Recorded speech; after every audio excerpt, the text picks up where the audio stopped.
on a webinar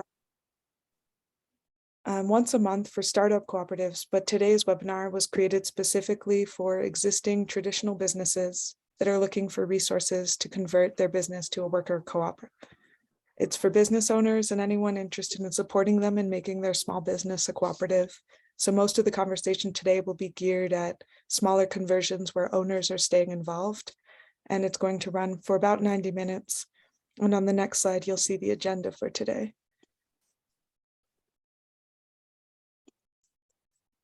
So I'll introduce myself and today's presenters and our respective organizations. And if you haven't already introduced yourself in the chat, please do so. Hey, Samantha. We are going to provide some context for the worker cooperative movement and cooperativism more broadly. We'll review conversions overall. What does a conversion mean? What are your options when you're considering doing one? We'll frame some considerations for governance and considerations for founders. We'll review your legal options and readiness factors for beginning the conversion.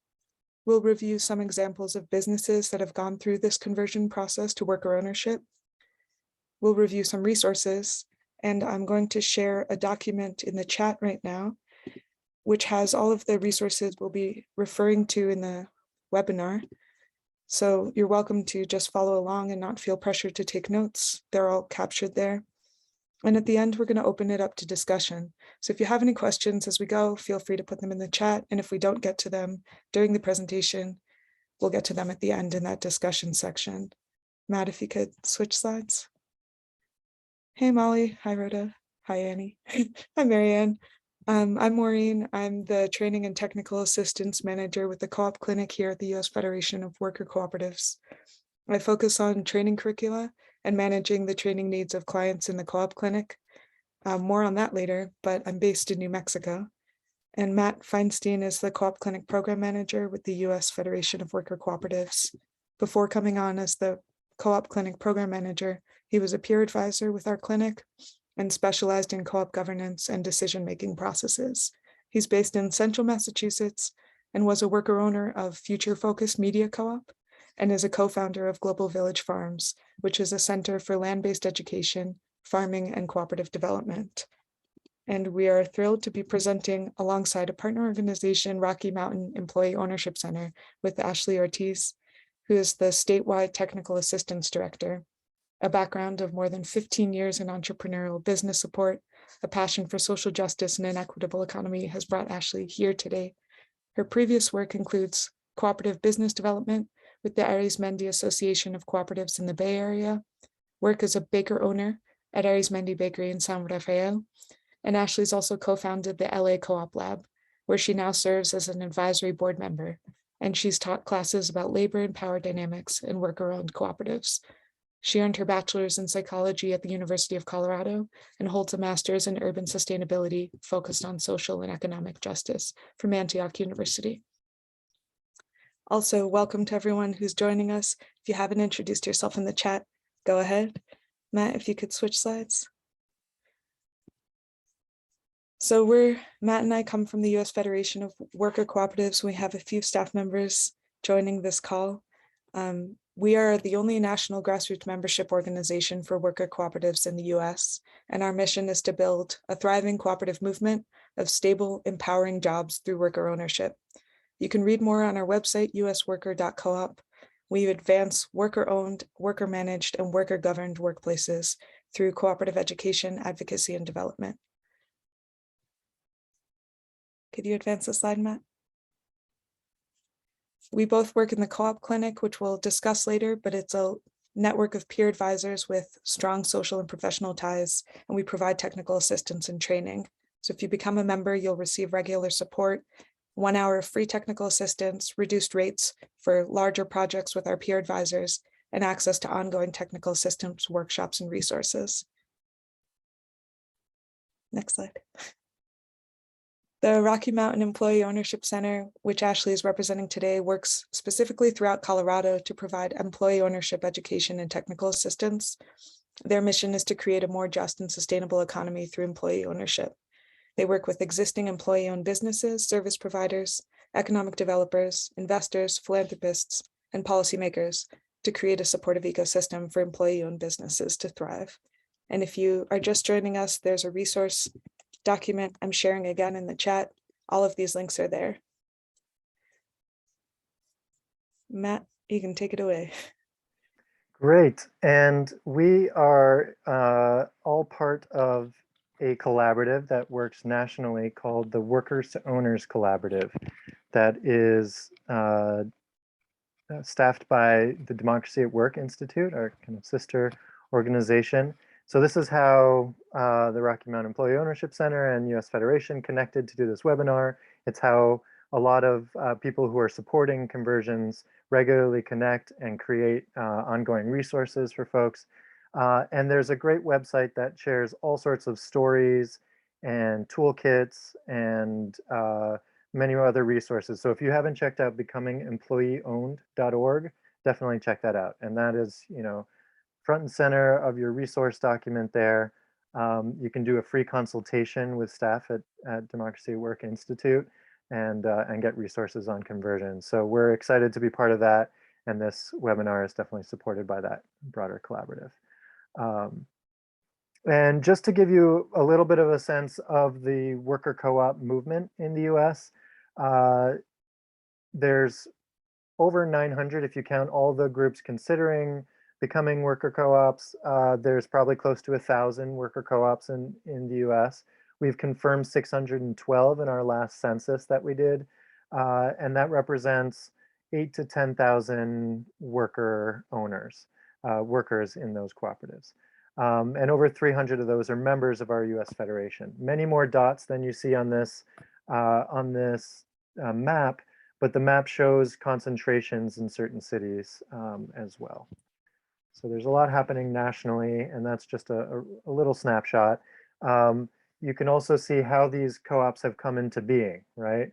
A good portion of them, you know, just started up, but we see more and more folks coming to this from converting from existing businesses to co-ops, and that's the green slice. And then there's other types as well.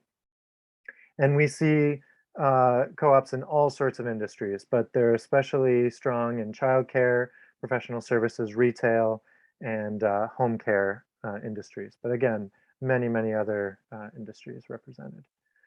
And there's a lot we could say about the 7 internationally recognized cooperative principles, but I just wanted to mention a few as a grounding for why we, you know, come together as a shared identity as cooperatives. This is around voluntary and open membership, which doesn't mean you have to let anyone into your business at any point, but it does mean you need to have a fair hiring and membership process, right? One that's not discriminatory and be active in anti-oppression work as you build out your team or grow. So that's principle 1. Number 2 is democratic member control, right? At the baseline of a cooperative, it's 1 member, 1 vote. So that means people having shared decision-making in major decisions. That could be by consensus, modified consensus, majority voting, but in the major governance decisions, it's the members that decide. They could elect a board to do a lot of the other decision-making, but that is the main principle around democratic, and in worker co-ops, it's democratic workplaces, right? 3, member economic participation, that's shared risk and reward, right? There's some sort of buy-in usually, and some sort of benefit when the company does well. Autonomy and independence doesn't mean you have to be isolated, actually the opposite, right? Connected, but not beholden to a parent organization, or you can't be a subsidiary of something else. You need your autonomy as a cooperative. Education and training and information is an active thing in cooperatives. Cooperation among cooperatives, that could look like a lot of different things, through supply chains, through regional collaboration or local support for each other. So we see that all over, and that's a really key one. Concern for community looks like lots of different things in lots of different places, but it could be a commitment to environmental justice in your area, or a commitment around housing discrimination or gentrification, or greening your cooperative so that it has positive impacts on the community, not negative. And co-ops exist to meet a need in the community, right? You all have started businesses to meet a need. co-op can be a great container for that, because that's where we're all coming from. And so today we're focusing on conversions, right? That means an existing business converting to a co-op. We'll just shorten it as conversion for the purposes today. And the process is unique to every business that goes through this process. But what we have seen is that it's a complete transformation of sorts, right? The cocoon stage is a messy emergent process, but a natural one where things, real deep transformation can happen, right? A real shift towards racial justice can happen in the transformation phase, or a, just the fact of changing the ownership and decision-making structure in your business can have deep changes. Not everything needs to change. Keep your memories from when you're a caterpillar until you're a cooperative. You are able to keep certain governance and culture aspects that you intentionally decide to keep through that. And when we're talking about conversions, we're talking about multiple ways of doing it, right? People who are retiring, or who one day want to retire and want to make a sustainable business practice, or for folks who want to stay in and grow and not be the only owner of the business. So a broad range, and this is what we're talking about for conversion. And I'm borrowing this chart from Project Equity, which is a support organization, part of our Workers to Owners Collaborative, because it's great to think about if you're thinking about the future of your business, you're thinking about preserving the legacy, right? And if you close down, of course, that's not an option. If you go towards acquisition, that may or may not be an option. If you sell to family members, it very well could be, and worker ownership is a good option there too. If you're trying to get market value, worker ownership is a good way as well. There's a valuation process and you have a say in that sale price. There are tax benefits as well. There's deferred tax payments for worker ownership and employee buyouts. We'll be getting into that a little bit more. And then of course, retaining employees is a key component, right? So it fulfills a lot of the needs that people who are thinking at the future of their business can accomplish through worker ownership succession. Now let's get into the meat of it a little bit. What does it look like to go through the process, right? So these are the different phases. Again, each co-op, each conversion has a different path, a unique path, but we can kind of say these phases, generalize these phases, right?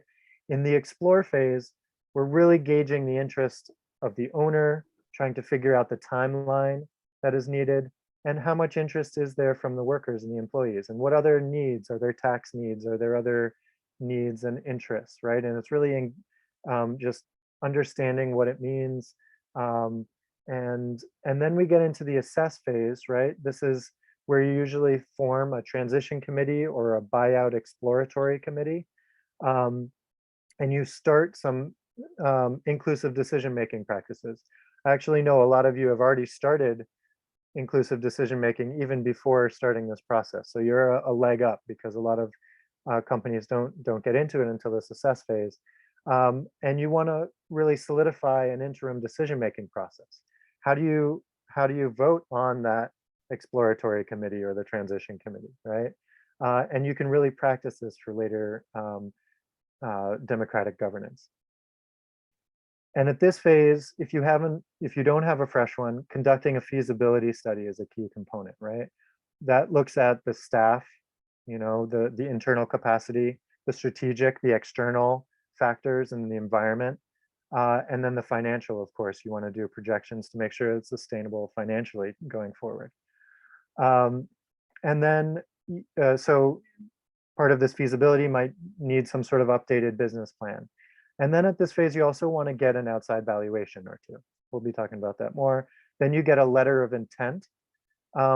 This is not an entirely required phase step, but it's a good idea. It protects a sale happening right out from under people who had put a lot of work into the transition committee, for example. So a letter of intent of some sort is a good idea in phase 2. And then when you're getting prepared, you're really designing and you're structuring, right? You're working with advisors and co-op developers. You're bringing on an accountant, a CPA, a lawyer to really help you structure the deal and the transition. And then you get ready to really do the legal transaction. It's not so much unlike buying a house, right? Where you have a closing date and the workers vote, the owner signs, the docs are executed, the funds are put into escrow, you celebrate. Now on that day, the day-to-day activities don't necessarily have to be that different, right? The management structure, the operations can stay very similar. Now, governance has changed, ownership has changed, profit sharing has changed, but the day-to-day might not look so different and can phase into more democratic operating procedures and decentralization or whichever direction you want to go. And then it's important to continue to build ownership culture and make sure that the new workers that are now worker owners have what they need to sustain the business in the long run. So don't forget to get ongoing support around that. Build strong networks, connect with other co-ops, locally, regionally, within your industry. So that's the process in a nutshell. There's a lot more to be said. We'll be going through more details, but that's kind of a high overview of it. And I'll pass it off to Ashley. Keep going. Great. So before we do dive further into more about the co-op entity, we just wanted to take a minute to talk about kind of some of the high level benefits of going down this path. And I think one of the really cool things about employee ownership, being part of a co-op, is that you can make a difference simply by becoming a co-op, right? You can still do the work that you do every day, but by going down that path, you're becoming part of an innovative model of business structures. A lot of them are very time tested. They've been around a long time, but they are innovating and changing every day. It can also help you fortify your business to be more resilient in times of economic downturn, and or help revitalize from whatever space you're starting from and have greater longevity and increased productivity. Next slide. So we're going to go over quickly these benefits from just a high level, again, just to kind of give you some grounding and see some pathways in that might really resonate with you. So next slide. The first one we're going to talk about is creating a stronger, more resilient company. And this can be relevant whether you're looking at converting to a co-op because you want to leave the business, but also if you want to stay, right? There's motivation for both of those directions. And these first three statistics are from employee-owned companies in general, which includes some other types in addition to co-ops. You can see some of the markers here. They tend to have higher profit margins compared with traditional firms, faster growth in sales and employment. They're 25% more likely to stay in business. And then specifically with worker co-ops, we've found that 90% are still in business after 5 years compared to only about 20% of other businesses. And then the note just above here that it's important to note as we're talking about all of this that all the numbers do better, the statistics, the markers, when employee-owned firms include both the financial benefit, right, sharing in the profits, and also the employee participation. And in a co-op, that's inherently a part of the entity, right? As we talk about it more, you'll see that that's built in. But those two pieces really seem to be at the core of what makes all of these things better, which you can imagine why, right? More participation, more voice, more connection, and also a financial stake in the work that you do. The next slide. So another benefit is their employees are a built-in buyer, right? Again, no matter what your pathway is, whether to stay or to transition out at some point, we see now statistically that 80% of business owners who do look outside the company actually do not find a buyer for that company. And these days, only about 15 businesses are actually transitioning within families. So looking to an employees is a really natural next spot to look, right? And the beauty of that is that it provides this natural pathway that can help with consistency for the work, consistency for jobs, preserving hopefully local business stability by keeping that business intact no matter what changes are happening. If it is a direction in which you want to leave, it can be a great way to preserve your legacy because you're building that next step on the very people that have helped you get to the place where you are today. And then we'll talk a little bit about this today. There's tax benefits for the company and the owners in this conversion space. Next slide. Another thing that's becoming more and more relevant today with companies dealing with employees leaving, trying to find new employees and keep them, is that employee ownership is a great way to take care of your employees and hopefully keep them longer.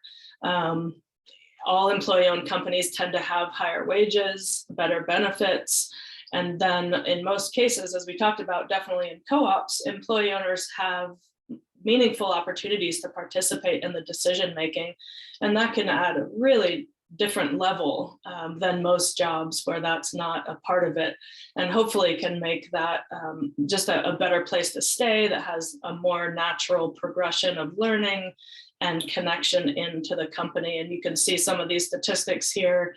Employee-owned companies have 92% higher household net worth for the employees, 33% higher incomes, median incomes, and about 53% longer job tenure. Next slide. We'll get into this in a little bit more detail later, but just a note here. One of the benefits of employee ownership is that it can be useful, specifically cooperatives, for growing or strengthening micro businesses, which we usually think about as companies with even around 1 to 2 people. So together, you can look at ways using the cooperative model to come together and either form a new cooperative together to look at bringing together maybe 2 similar types of businesses or 2 businesses that would thrive in partnership with each other. So this is definitely something you could look to if this is the world that you're in. And then also you could look to form a cooperative with entities that aren't cooperatives themselves, but form a network to utilize a lot of the benefits that you see that cooperative businesses can tap into by sharing things such as marketing resources, even literally like supplies or working space. Even in some instances, cooperatives looking at ways to share employees if there's similar workforces or different types of seasonalities to different types of work. So there's lots of flexibility within the co-op model for conversion. So just a note here, even if you're very small or thinking of starting a small company, this is a good direction to look to for those benefits. Next slide. And the tax incentives I mentioned briefly, just pretty much I think the takeaway from today's webinar is just that there are great tax incentives for this path. It will look very, very different depending on what your company status is, what the transition looks like, the details Matt was mentioning in terms of the legalities, what that actual entity conversion will look like. But just a couple of examples here. An ESOP is a different kind of employee ownership. That one has an ability to allow owners to avoid double taxation. And then specifically for worker co-ops, there's what's called Code 1042, which allows you to sell a C corporation stock to a worker cooperative with resulting favorable tax treatment. And again, that has benefits for both the companies and the new worker owners as well. So something that you can look at in more detail. But just to tack into this, there's strategy where both lawyers and oftentimes accountants will come together to help define what those benefits are for your unique situation. Next slide. So now we're going to switch gears and talk more about a worker-owned cooperative. I'm going to just do a brief overview and then pass it along to Matt for more details. But basically, so a worker-owned co-op is its own kind of business entity, right? Something that you can convert your current company into this new structure. And the important thing about a cooperative is that it is 100% employee owned by definition, and it does include democratic values. So the two things that are most defining of a co-op to keep in mind is that workers own the business and they share equitably in the profits. And that decision-making is democratic, and every owner of that business will have an equal say. They'll have one vote in the governance level. And an important note to keep in mind is that does not mean that everybody gets to have a say in everything. Sometimes I think it can sound like that in the co-op model, is if you have a lot of voices, does that mean everybody gets a say in everything that's happening on the work floor and in the meetings? It doesn't mean that. The day-to-day within a cooperative can stay very much the same. There can be hierarchies of position and management, things like that within a co-op. But what we're talking about is that really that high level of governance of the organization, that's where this equal voice comes in, where everybody, no matter what their position, gets to have a vote in how the company is run. What's also cool about co-ops is that it's appropriate for any size company. Can really be in any type of industry. You know, Matt mentioned some of the sectors where we see the most concentration, but it is possible with any type of company or business focus. And it is a relatively low cost to set up when compared to other types of employee ownership. Things like ESOPs we mentioned have a lot higher startup cost, a lot more regulation year to year on a federal level, things like that. I'll pass it along to Matt to talk about more details of the co-op. Great, thank you. So when you're forming the co-op and forming the founding document, bylaws, or operating agreements, you want to really define clearly what it means to be a member. And even in your transition committee, you want to set really clear expectations and figure out what are the rights and responsibilities of members as you go forward. And start to build in that expectation for people in the transition committee to take on real roles and jobs and carry them through. But there's a lot of great activities that we can share with you around defining the rights and responsibilities. Is it to elect a board? Is it to be involved in larger sets of decision-making practices? You really can define it as you go. And then it's never too early to start practicing accountability, right? It's so key to have a culture of accountability and follow through in your cooperative. So practicing that from very early on as you set up your transition committee, as you just even move into exploring cooperative ownership and management.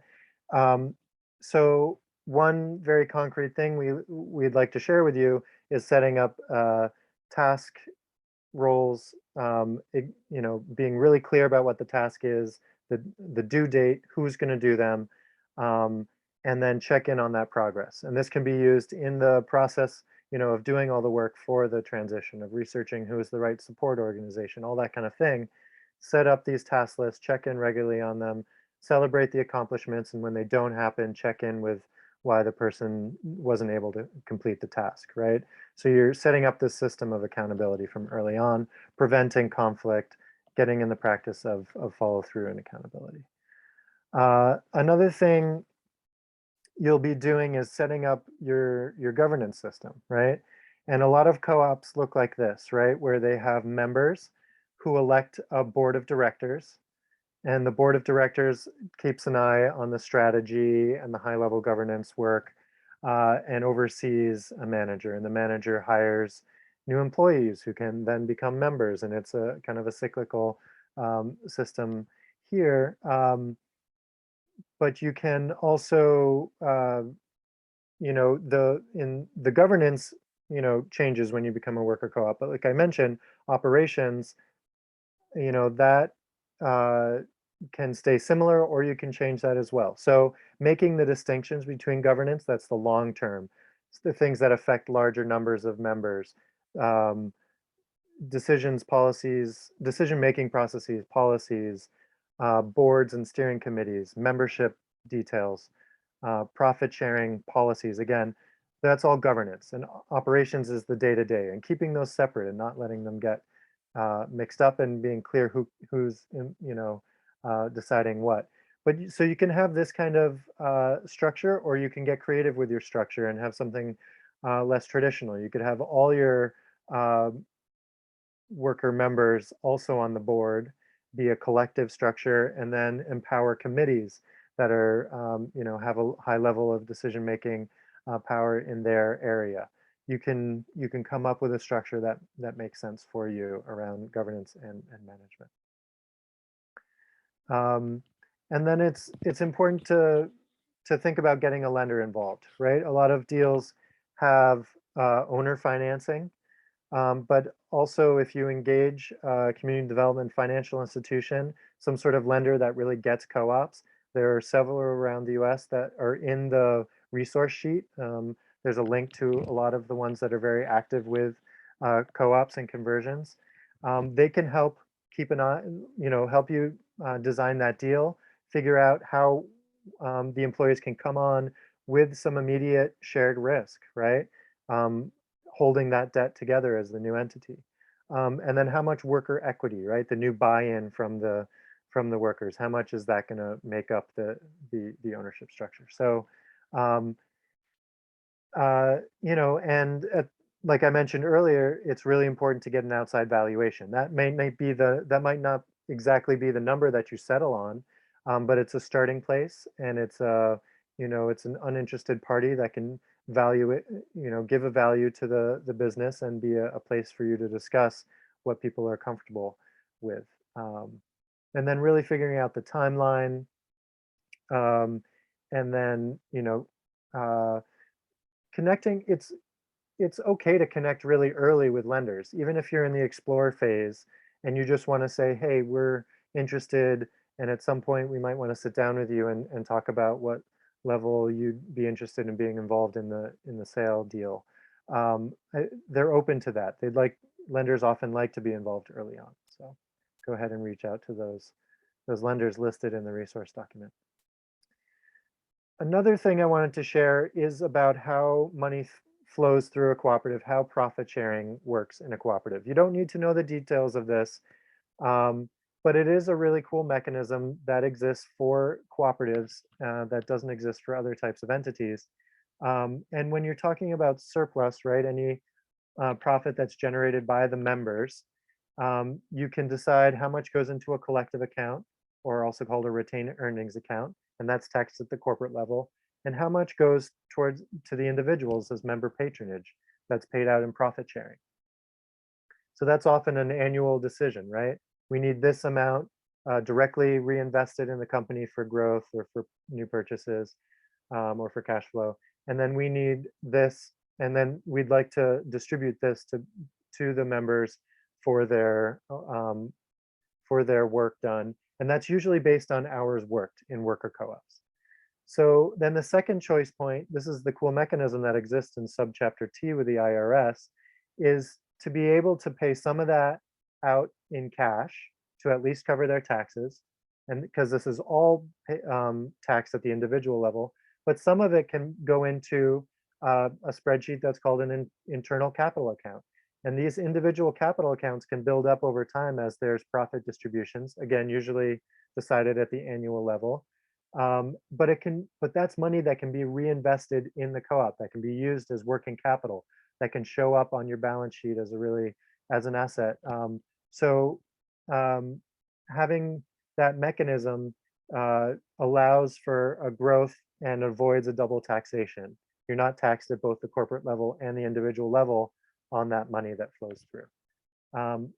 So again, you don't need to know the details, but this is just a mechanism that exists and that is really unique to cooperatives. So the other issue we work on a lot with people considering conversion is the sweat equity and founders equity and investor equity and that kind of thing, right? How do we make sure that founders are compensated? They have done a lot of risk and time and you all know it, right? Those sleepless nights thinking about whether you'll be able to stay open. So that needs to be compensated, and figure a fair repayment that's fair for both the buying workers and for the owner. You have to be careful of founder syndrome, um, but this really is an offering to your community, right? It's a wealth building mechanism now for the whole community to be involved. All the worker owners are benefiting from a successful cooperative. So that needs to be recognized within this whole process. So here's a little bit more nitty gritty about things that you want to consider around this founder compensation, right? And you want to come up with an agreement, right? And why do you want to do this? First, because it creates more equitable power dynamics. Some owners think that just giving the company to the workers is, the best route. But then there is an ongoing power dynamic that happens, right? So some sort of compensation is usually best. It can be highly discounted, and that can be very much appreciated. Um, but it also creates a more sustainable model, right? You want what you're doing to be able to be replicable in other places. So documenting that and having a fair compensation agreement is useful for that. Again, addressing founders syndrome, right? So there really can be healthy dynamics in the cooperative. And then one more time, I just want to stress how important it is to for founders to be compensated for their time, effort, and risk that they put in. So what are the mechanisms for doing this? There's many, and good lawyers and co-op developers can help you design the right one for you, right? They're straight up term loans. The owner can set the rate. The workers can vote to agree it on the rates of a term loan. There are profit sharing agreements. When there are profits, a certain number will first go to the founder or founders, and then the rest will be divided, kind of agreements like that. There can be wage and salary additions, and this can be broader than just founders. This can be for long-term employees as well. There can be employment contracts. These get complicated with worker cooperatives, but it's not out of the realm of possibilities. And then there's governance rights, right? There are certain legal entities that allow for a founder class if you want to do that, and have certain governance rights go to a founder class. And then finally, there's dividend rights, right? Around, and that's similar to the profit sharing agreements, but you can have, but in a way that it's more like an investment relationship, right? Now, if there is any return on investment or dividends being dealt with, you definitely want to talk to a lawyer around the securities laws.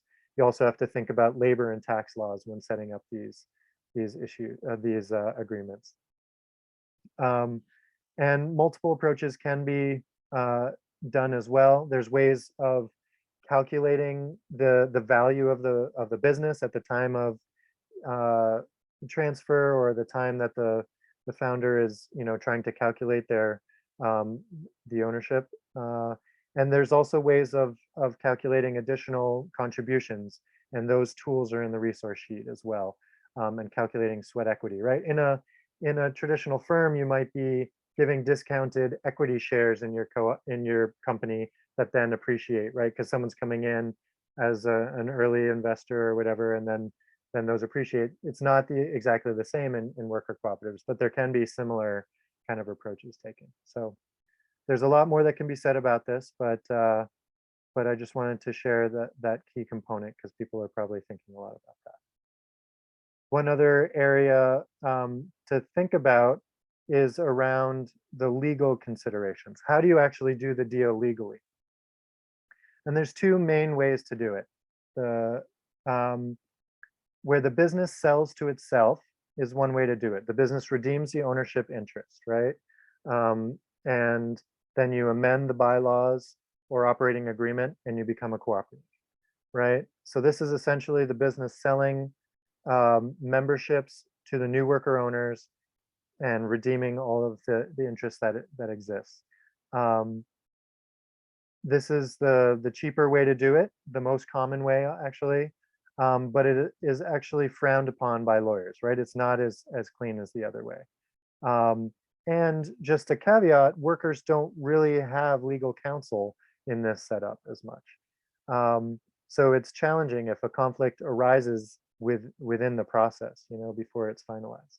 So the other way to do it is to sell to the business sells to the employees, right? So you set up it's a fresh, clean start, right? You set up a new entity, and we can talk about what those entities are. There are a lot of different entities that co-ops use.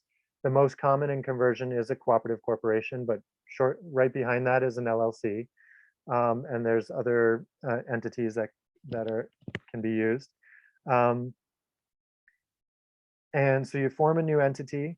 The new entity buys the business assets, right? And then there's a buyout of the ownership interest or other investor interest that exists, and a merger with a business, or a merger with a business, depending. So this again is preferred by the lawyers because it's a fresh, clean. You can have counsel for the workers, counsel for the owners. It is more expensive. It can be challenging if you have complicated liabilities or asset configurations, right? Ownership could be a little bit more.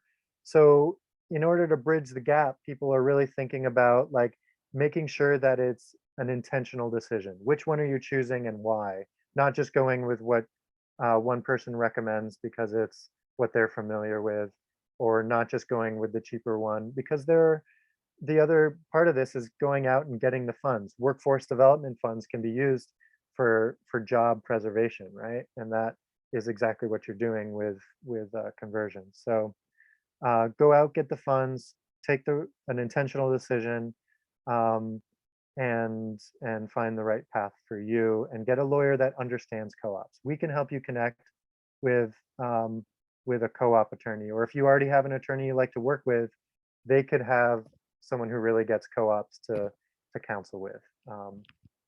So reach out if you need that resource. And I'm gonna pass it back to Ashley.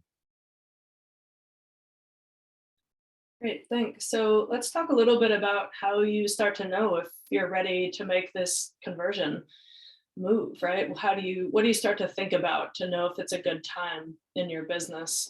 So on the left here are some of the bigger ones.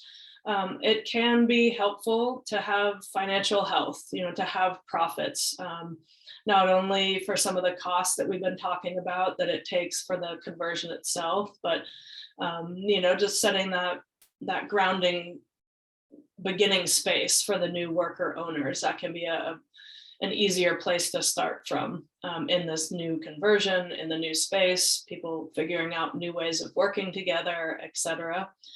And then 2 and 3 are obvious, but worth pointing out. There needs to be both a committed selling owner on one side of the table and also committed and experienced employees. And this can be assessed through a feasibility study, which we mentioned earlier, through conversations and thinking, but that's just something you want to start thinking about if you're pondering this direction, is what does that look like? How long have people been here? How committed am I to this? Am I ready to really start these conversations? Do I need some more time to think about it, etc.? And then number 4 is a proven business track record. And this can be especially helpful if you are looking for co-op lending, which often does come into the mix. Right away, you'll be talking to some groups possibly on the outside like that will be looking at the business history. So that can be helpful for gathering the resources that it will take to make this kind of switch. And then on the right are just some other smaller considerations. These will all look different for different types of businesses, but for startups, cooperatives are easiest to start for groups of 3 or more, and that is also true for conversions, that cooperatives typically at the baseline are 3 or more. As I talked about, though, there are ways of looking at this if you do have smaller micro businesses, but just one thing to start thinking about is that number of that founding team. If you're already in business, steady or growing revenues, profit margins, to look at the future of the company and to really set up a positive vision for this whole investment of change. Trust, huge word, huge important concept, as you can imagine, in this between everybody that will be involved in the transaction. You can start thinking about whether you have any empowered decision making already, right, at any level really within your company, and if so, is that possible to start changing before even the conversion is happening? That can be really helpful to start building on and or implementing from scratch, even before any of these technical steps start to happen. Also sharing them information. When we talk more about the details of that, that becomes really important, that everybody now in the company in that new co-op has more information, right? If people are going to be empowered to make decisions that guide the business, most likely they're going to need more information about the company finances, about strategy for long-term growth, all of these concepts. So just start thinking through, what does that look like in my company now? And is there anything I can do to implement that, again, even before the actual transaction happens, to help smooth that pathway to your new co-op structure? And then incentives tied to performance. What does that look like? Are employees already connected in? Is there something we're already doing to contribute to their success? Do we have profit sharing already? Just starting to think through what's already there and how that might change and or grow with the cooperative switch, where they would actually step into a full ownership role and position. Next slide. And now we're going to switch gears and talk about a couple examples. I think it's good to hear these overviews, but sometimes it can also be helpful to hear about real companies that have done this. So this is a company we worked with last year in Colorado. They're called Truce Media, and they're a media company that converted to a co-op model in 2021. They are a full movie television studio doing all different kinds of content creation, digital media creation, things like that. And they're, at least at the time, they were the very first member-owned studio of this kind. And just a note, I think we always talk about in this world about members, and just to note, that's used interchangeably with owner. In the co-op world, a member means owner, and it helps describe kind of that membership in there, but really it's just describing that is an owner role in the co-op. And I'll just read this quote quickly. I just pulled it out. I just felt like it really exemplifies the benefits of this. And the founder, Brandon, was really key in this. He was the one that was, founded the company. He did stay involved in the company. It wasn't a transition plan out for him. It was just about doing the right thing, something he felt really resonated. And he said the best part about employee ownership is that everyone owns what they do. They really bring their heart to what it is that we're doing. They bring all of themselves and want to see growth for everyone's benefit, not just their own. We're seeing constant revenue growth because everyone sees how we can increase salaries and profit sharing across the board, and it creates a tangible excitement in the company. So I think those words hopefully really let you see the reality, right, of all these statistics and different things we talk about, the different benefits. This is why, because I think it changes the company culture in a pretty profound way. And something I also wanted to note, which is really interesting about this company, is because they're a studio, they actually work differently with lots of different constituents, people. They have some people who are fully committed, the ones that are the core team, but they also had people who are renting space in the studio that they wanted somehow to be a part of the business and the vision and the co-op, but they didn't want them to be the same type of owner as, say, these full founding owners. So they created a really neat structure that has different, what are called member classes, member shares, and just something to keep in mind that is a possibility within these conversions, that the legal structure allows for, in most states anyway, depending on where you are, ways for owners or investors, different types of contributors to have a different type of ownership within the company. And again, that gets into very detailed modeling dependent on the specific company, but just a good example where they ended up creating this co-op with all different kinds of people contributing in different ways. And they're now a year in, doing great. This picture is 5 of the founding owners who took on the reins at the core of this new company when it converted. And then some of the other workers, now employee owners, and then the governor of Colorado, Governor Polis, who's been a really big, huge supporter of co-ops and other employee ownership forms in the state.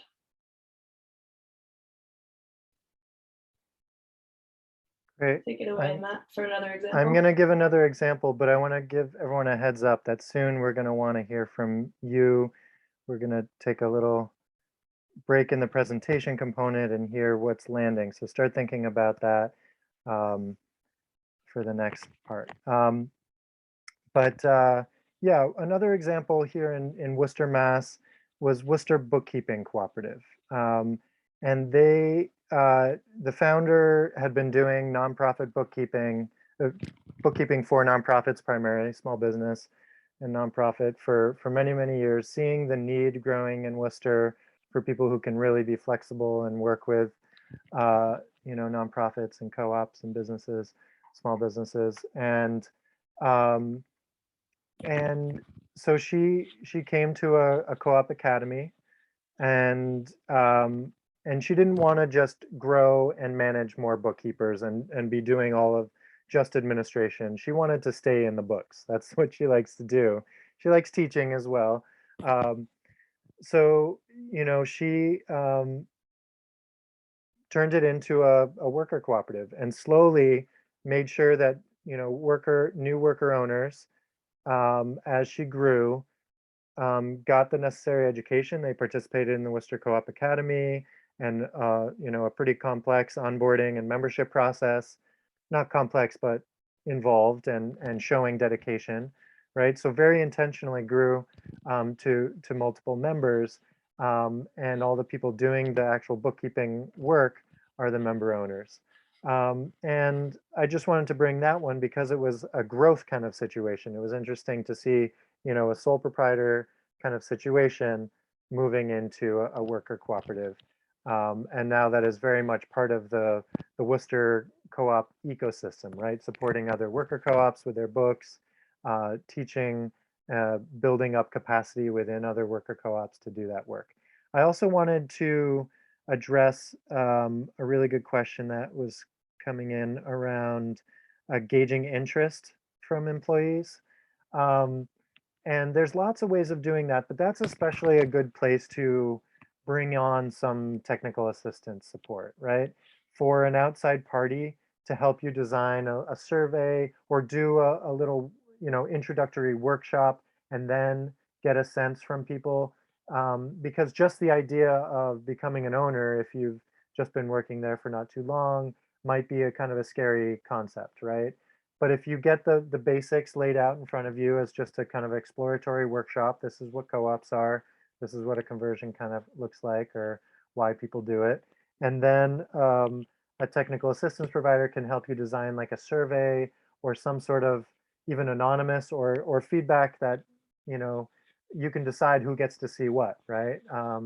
And that might create a comfortable situation for employees to be really honest. Like, yeah, I'd be interested in if it means I'm not the boss next year or whatever, or yeah, I'm interested, but I'm not in the financial place to make a huge investment.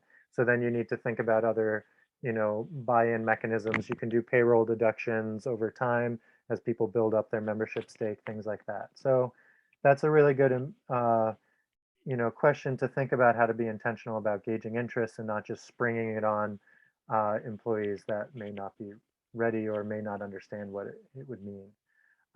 So yeah, an intentional process with some training, with some participatory workshops, maybe surveys, one-on-one conversations with kind of the longer term employees or managers often makes sense. So an LLC switching entities, yeah, maybe we'll get to this so that kind of goes back to the legal choices you have, right?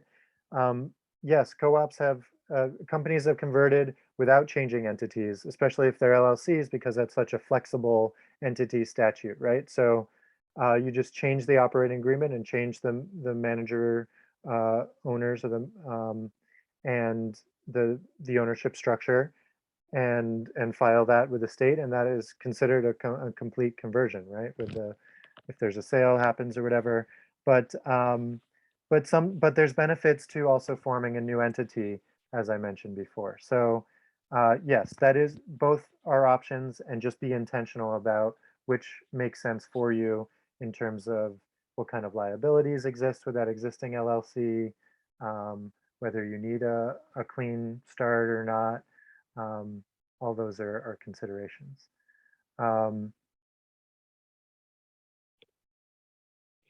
So the service of supporting you engaging the interest of the employees, that's something that both Rocky Mountain Employee Ownership Center likely does for folks in Colorado. We have a team of advisors that are experienced in doing that as well. So yeah, that's something we offer. And the many other members of the Workers to Owners Collaborative, that's definitely something they can help you with. If there's someone in your region or that knows your industry better. So check that out. Great. So let's hear from you all. Let's come off mute or put it in the chat. Again, like some people did intros in the beginning, but we'd love to hear a little bit more, because you all are, some of you I know are already in the process. So, right, what is landing? What is resonating with you? And then we'll have more questions and clarifications later. But we'd love to just hear a quick go around, either in the chat or coming off mute. Just go ahead and raise your hand or come off mute and say hi and say who you are. If you want to share your business name, that's great. What role you are you the owner? Are you an employee? Where are you in the process? But keep it quick. It'd be great to hear a sentence or two what's landing. So go ahead and chime in.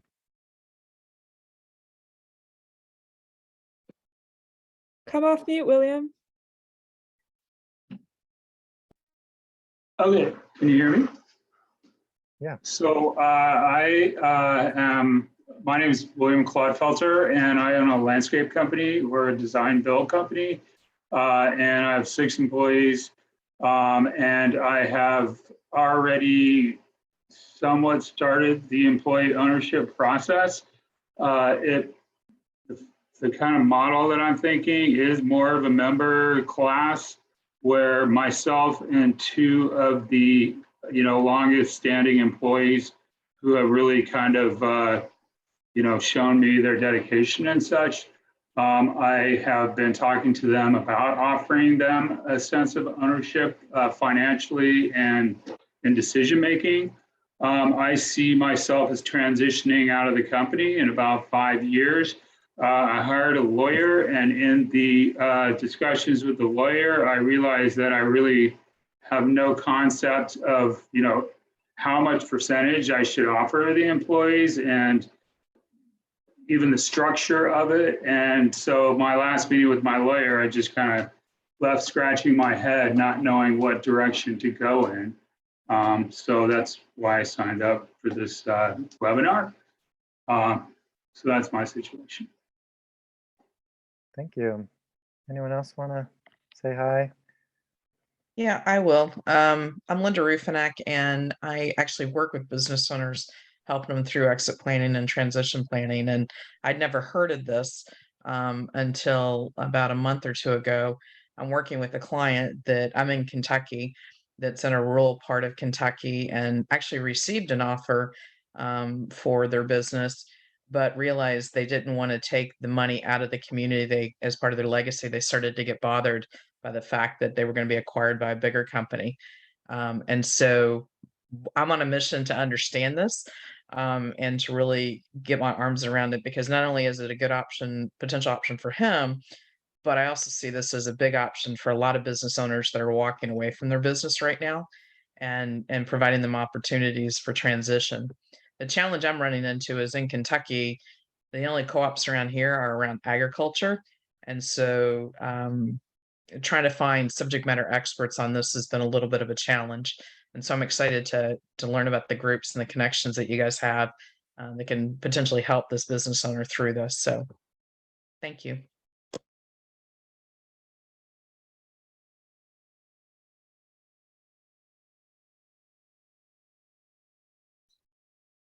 I have a question for the participants. If anyone feels comfortable sharing, for those of you who are in the exploratory stage, like Ellen and Molly, what made you consider this and how's it going? And for those who have a lot of years in business, like Duncan, what aspects of your business do you want to keep and what do you want to change by pursuing a conversion? Curtis raised his hand. Curtis? It's not directly related to what you just asked, so I can wait or I can talk now, whatever you prefer. Go ahead. Everyone else can think in the meantime. Okay. So I have a manufacturing company in Massachusetts. We have recently taken out some loans for modernization as far as equipment. So my question is, how would that relate to, or how would that be treated as far as going to a worker cooperative? And then for the future, as we continue to modernize, how do banks and other lending institutions look at any loans we'd need to take out? Because we did, for the previous loan that is currently still open, I did, as the owner, need to sign as a I can't remember what the term is, but basically acting as a co-signer for the loan. Great. I'm gonna hold that question and get to it right in the beginning of the question and answer period, if that's okay. That's a really good one, though. I just saw another, I think Doc wanted to come and introduce real quick. Yeah, thanks, Matt. I'm Doc. I run a software consultancy in San Francisco, of all places. And we've been working with Matt and the Federation for about a year, I think. We are 2 months away from conversion. And right now we're in the middle of that last part of that third phase that Matt mentioned, which is kind of getting the valuation negotiated. And yeah, it's been really great. I highly recommend getting a third-party valuation. That is really solid advice.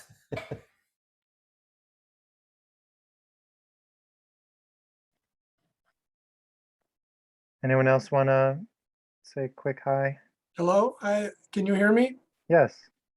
I have a plant nursery, and the nursery is sitting on some land that is more valuable than I think my employees would be able to purchase.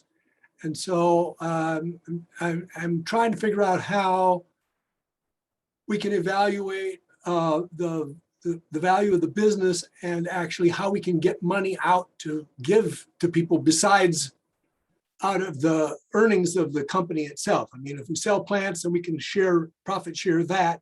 But what about how can we share the increase in value of the business?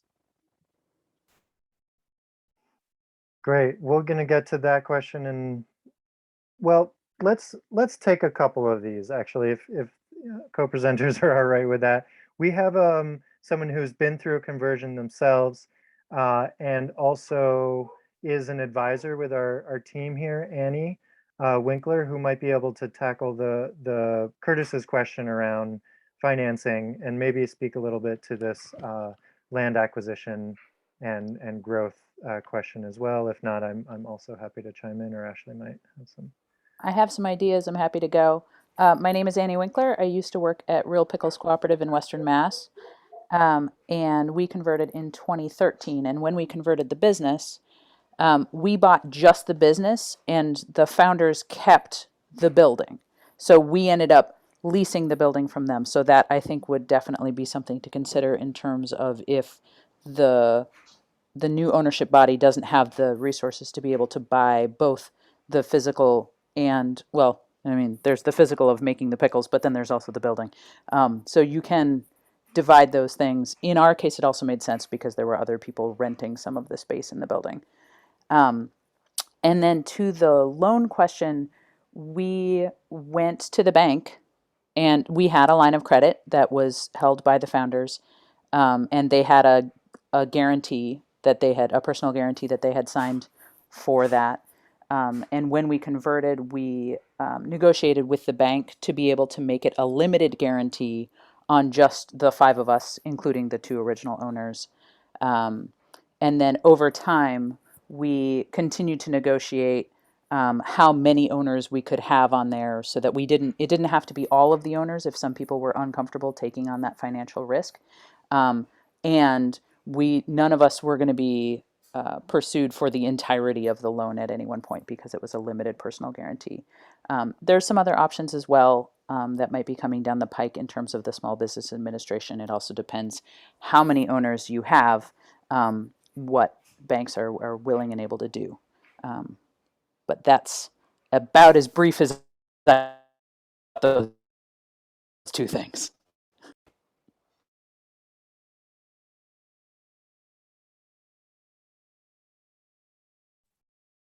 I have on stack Molly, and then Duncan raised his hand. Molly, if you want to share anything. Sure. So we've been around for about 13 years, and the 2 of us are the founder owners. And I was involved in No Boss years ago in the Bay Area. And so that's where I first became interested in co-ops. And so it's kind of been in the back of my mind. And both of us founders are kind of looking at potentially exiting or reducing our involvement. What's complicated for us is that we are both a business in the US and here in Ghana, where our production is. And the majority of our team are Ghanaian and are based in Ghana and are employees of the Ghanaian company. And so a lot of like the legal stuff you're talking about here doesn't apply to the Ghanaian company, but it's the American company that makes most of the profit. So for us, it just feels like a whole nother level of elaborate stuff to figure out. We're very early on, just kind of trying to figure out if this is doable for us.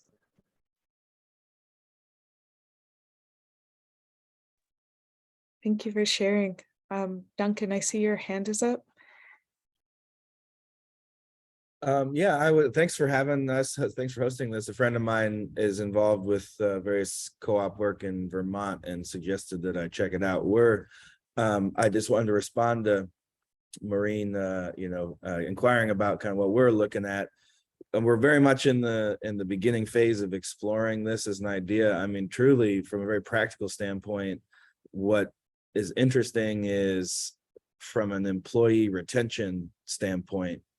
And because in our industry, turnover is extremely high when the economy is normal, and it's even higher now.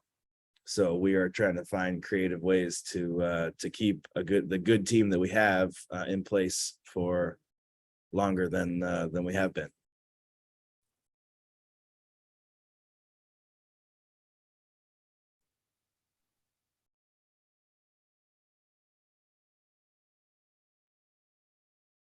Did anyone want to share any practices about keeping team members in the conversion?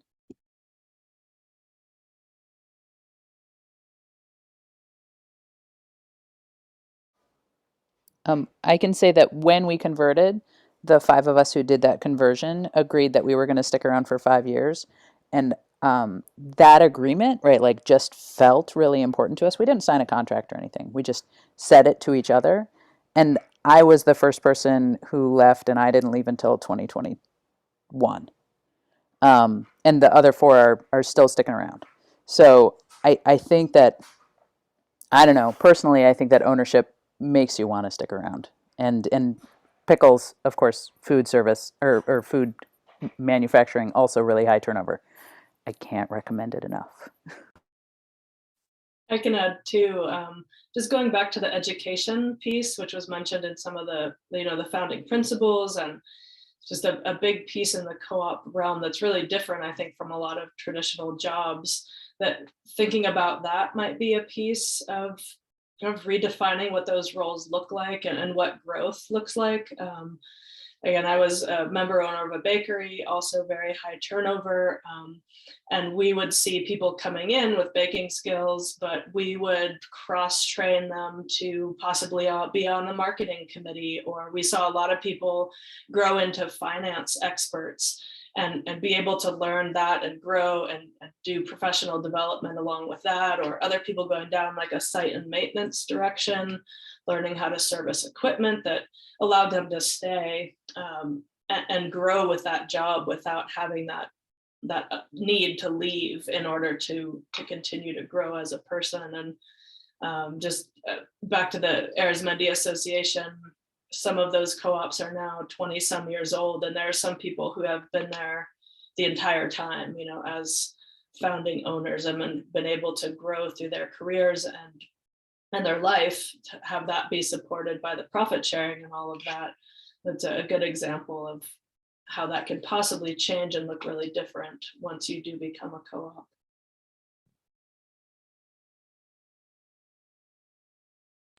Great, and keep the questions coming in the chat, or we'll get to them. We just want to share a few resources first, and then get into more discussion, if that's all right for us to move on. I mentioned it before, but I want to share one more time that there's a whole network of support organizations that we come together regularly and share. And it's called the Workers to Owners Collaborative. So again, check out Becoming Employee Owned. Someone mentioned, are there other employee ownership centers? Yes, Ohio is very active. Vermont is very active. Massachusetts has a employee ownership. So a lot of different employee ownership offices are involved and have funds to help with this work. So definitely check that out. Cooperative Fund of the Northeast, and lots of other members. We also have a bunch of guides that are useful for building your team, or the hiring and onboarding that's specific to worker co-ops, right? Conflict resolution and conflict and accountability for prevention of conflict. Funding for technical assistance, decision-making structures. We have many different, this founder, we're announcing today that we're putting out very shortly a founder's compensation and sweat equity guide too. So a lot of the things we just touched on today, we'll have a full guide around that. So that hopefully will be sent out soon to all the participants here. And we have a grant with our partner Democracy at Work Institute to support organizations in USDA designated rural areas, right? So this can support the technical assistance, and I'm doing Maureen's slides. Pass it back to you, sorry. It's okay. I figured you were on a roll. I will say that Matt cruised through the mini guides we've built, but I want to highlight one of them that seems to address some of the questions of this webinar, which is called Building Your Team, Hiring and Onboarding. And just to give an example of what you can find in these guides, that particular one has tools for working through considerations of fees, trial periods, tools for hiring with inclusivity in mind, a skills assessment exercise for all the members that you're considering in the conversion, sample employee policy handbooks, sample personnel policy handbooks, and so much more. So even though these guides were designed for startup cooperatives, they're really helpful for businesses considering conversions to familiarize yourself with the best practices of the co-op world.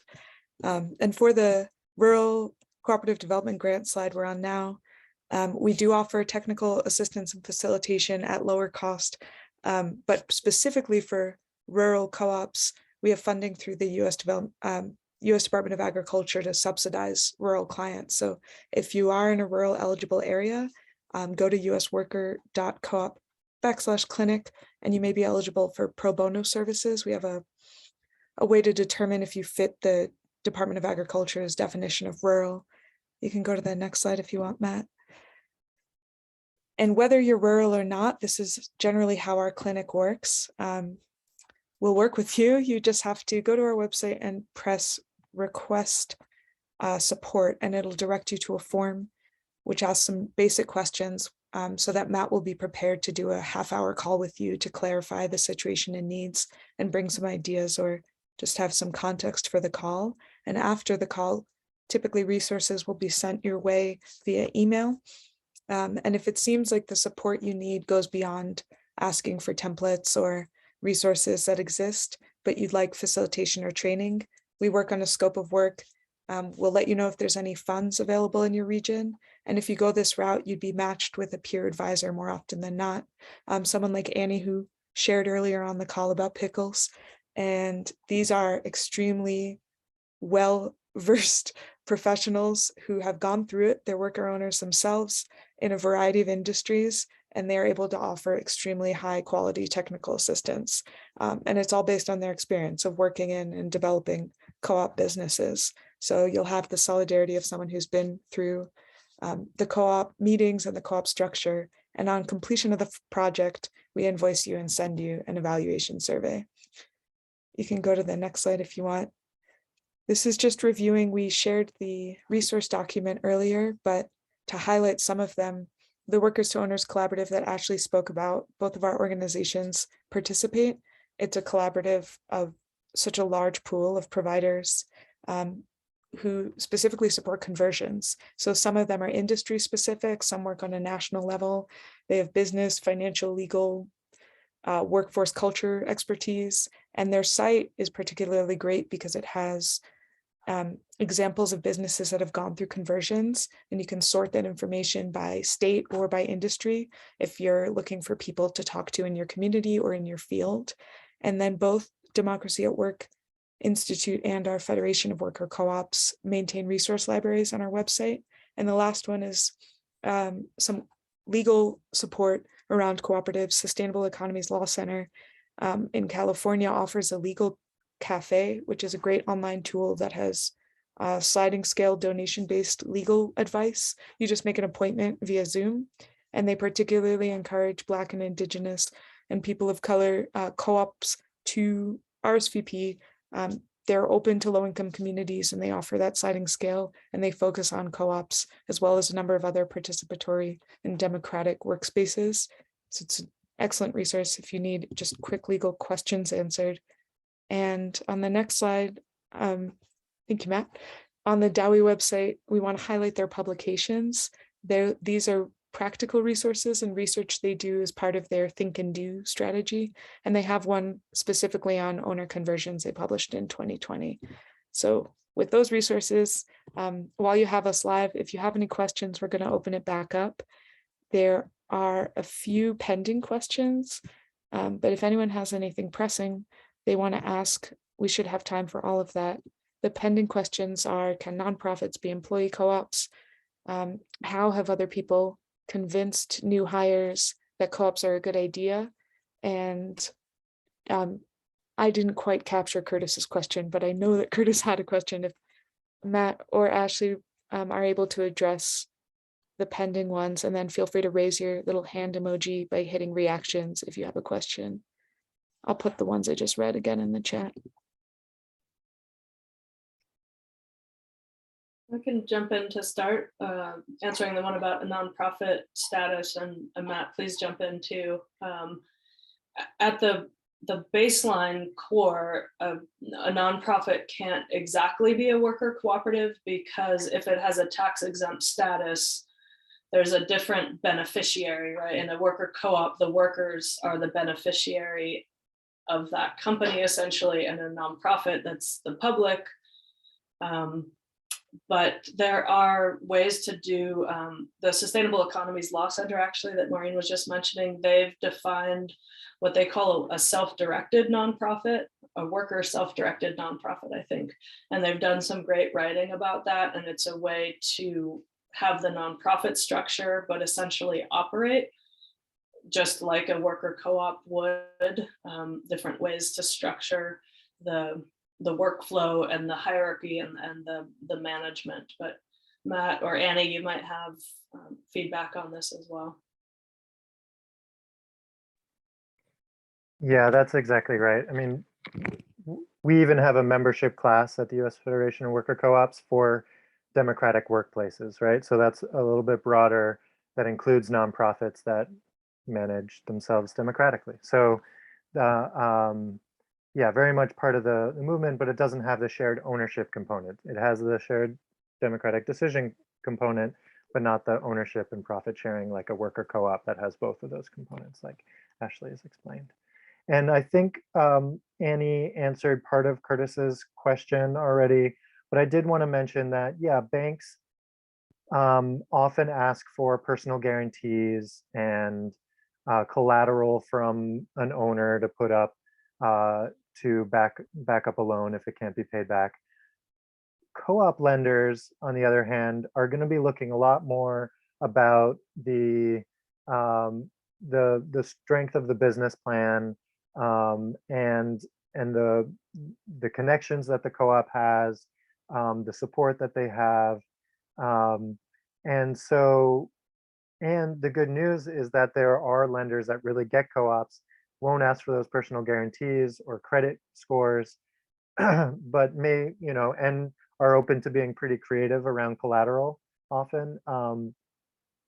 So you can work with those lenders, or you can do some sort of participation, right? If it's larger than just one institution is comfortable holding, then the co-op lender could take the lead because they get co-ops, they will help really set the terms, and then bring in a local credit union or other bank to support that deal. So even if you have considerable debt in the, you know, when you're transitioning, that can be worked out. And so really encourage you to talk to a co-op lender like Co-op Fund in the Northeast for you, Curtis, or Shared Capital Cooperative for folks around the rest of the country, or the Working World or LEAF.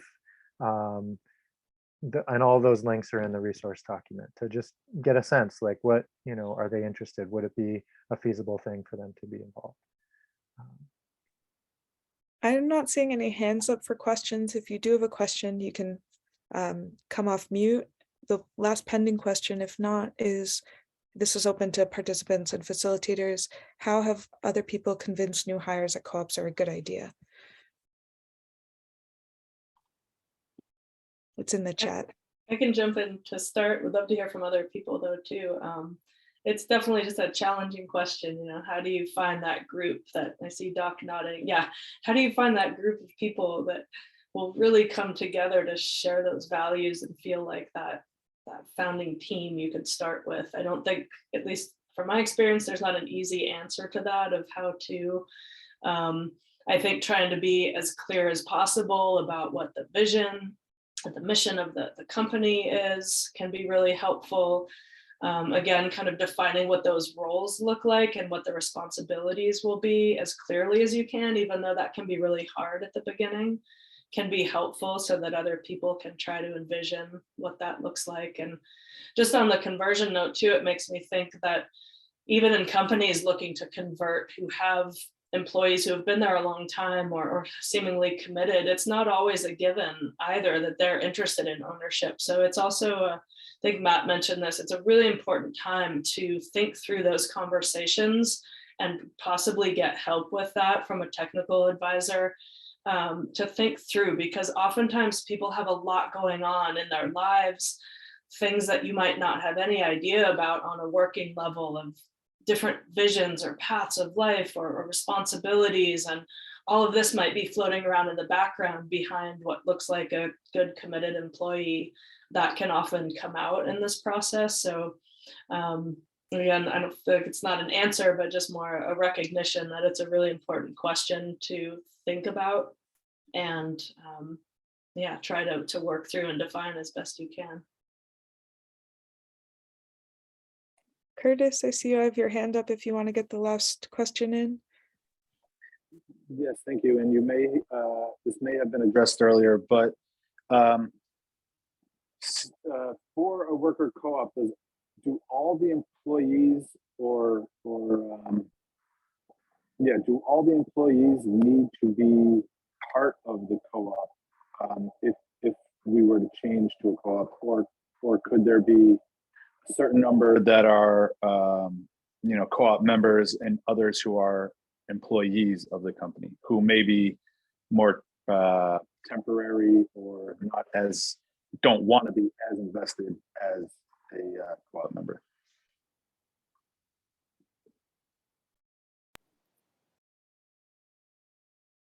Definitely that all employees do not need to be owners. They can be a mix of whatever works best. Example, I'm thinking of a company, a small retail crafts shop that turned into a co-op. We started with 4 of 15 workers that became the founding group. The rest stayed on as employees of the business. Now, within 6 months of that conversion, it looks like there is another one of those employees now who wants to become involved. And so then there's a pathway in for new owners at that point of either employees who didn't become the founding owners or new people that get hired. That's part of what will be defined in that new cooperative setup is what does that look like? What is that ownership pathway for people who don't become the owners? But it's very common that not everybody involved would want to be on that founding team, and that works well with the co-op structure.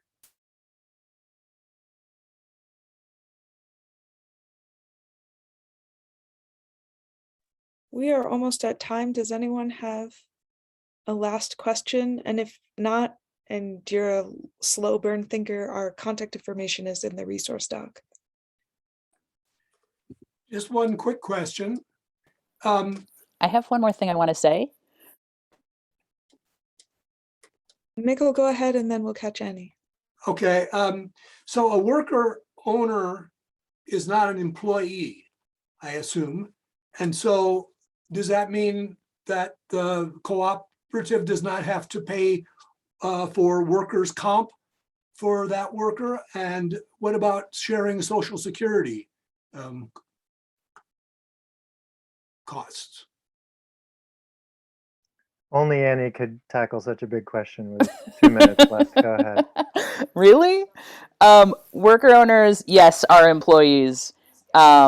Workers' comp can get complicated. There are finessing ways that I don't want to talk about in public.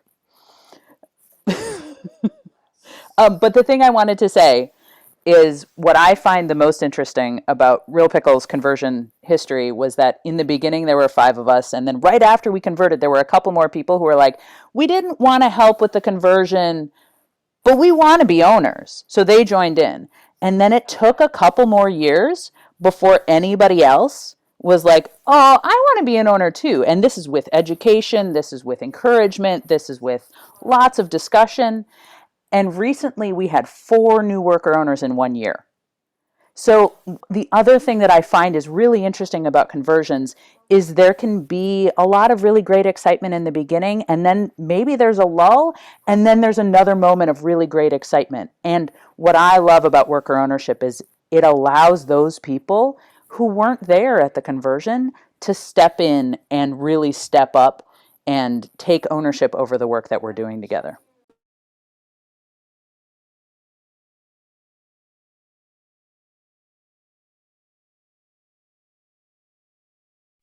Miko, I just put in the chat a reminder that you can work with technical advisors on financial questions like workers' comp. We have the co-op clinic and then a few others in the resource document. I believe we're at time, right, Matt? So I just wanted to thank everyone for coming. Make sure you all saw, we shared all the links in that document I just put back in the chat. And if you are interested in seeing a different lens on this question, we have a worker cooperative startup webinar similar to this, but oriented towards folks who don't have an existing business on November 4th, and you're welcome to share that resource, and you can find it on our website. And I wish all of you so much luck in your process of converting. I appreciate you taking the time, and I appreciate Ashley for working with us on this, and Matt for inviting me to my first webinar as staff. Nice to meet all of you. Thanks for coming. Great job, Thanks folks. for having us. Thanks, host. Great job. Thank you. Bye, everyone.